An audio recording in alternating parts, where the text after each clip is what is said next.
marunba in baabsiirka qofka qabo uu saameyn ugu yeelanayo taranka iyo raganimada waxa jirto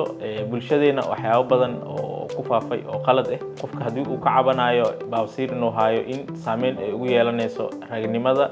ama taranka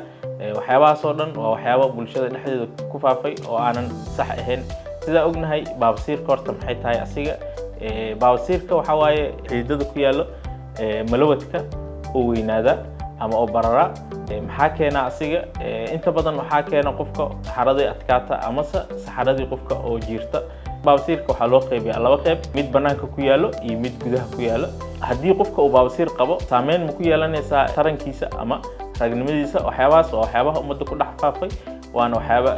qaldan hadii aad ka cabanaysid baabsiir ama aad isku aragtay waxaad nagu soo booqataa isbitaalka Damili waxaan kula sii doonaa la talin iyo la tacaanid ku habboon